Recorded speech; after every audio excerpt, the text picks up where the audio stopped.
Saya ingat ketika saya bertemu dengan Presiden Jokowi di Istana Merdeka.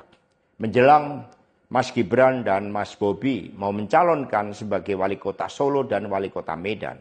Satu saya mengatakan kepada Pak Presiden Jokowi sekaligus untuk menguji keseriusan beliau di dalam mencalonkan anak dan menantunya.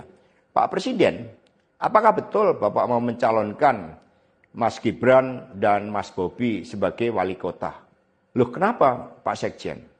Karena ketika Mas Gibran dan Mas Bobi sebagai wali kota, maka otomatis dia menjadi pejabat negara.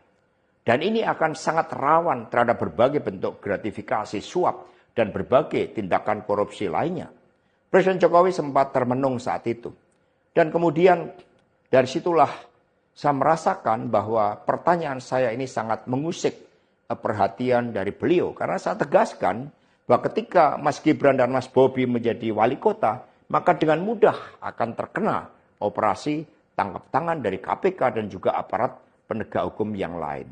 Maksud saya bertanya kepada Presiden Jokowi adalah untuk mengingatkan bahwa beliau sudah presiden.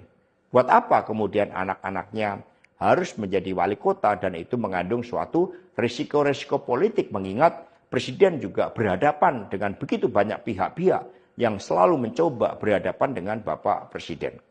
Tetapi beberapa saat kemudian saya menerima salah seorang menteri.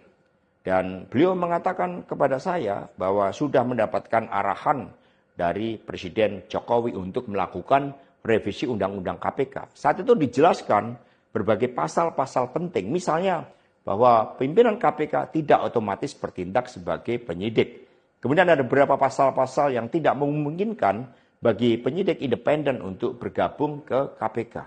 Berbagai revisi-revisi itu. Karena ini adalah perintah dari Presiden, maka ya saya sarankan untuk bertemu dengan seluruh jajaran fraksi di DPR RI dan coba menggalang atas perintah dari Presiden. Nah saat itu Pak Menteri yang menjadi kepercayaan dari Pak Jokowi ini menyampaikan bahwa kira-kira akan diperlukan dana sebesar 3 juta US dollar untuk menggolkan revisi Undang-Undang KPK. Dan mengapa berjalan mulus? Karena Presiden Jokowi punya kepentingan untuk melindungi Mas Gibran dan Mas Bobi. Maka sejarah mencatat bahwa revisi Undang-Undang KPK ini dilaksanakan sebelum pelaksanaan pilkada serentak di mana Mas Gibran dan Mas Bobi berproses menjadi wali kota. Maka ketika terpilih menjadi wali kota, amanlah dari berbagai persoalan hukum karena KPK sudah dilemahkan.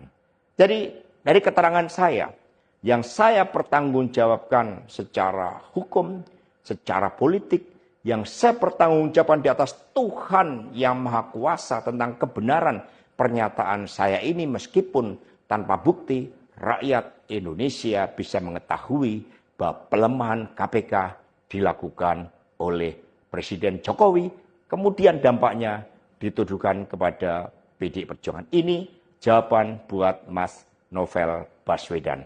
Terima kasih, tegakkan kebenaran, Satyam, Eva Jayate, merdeka.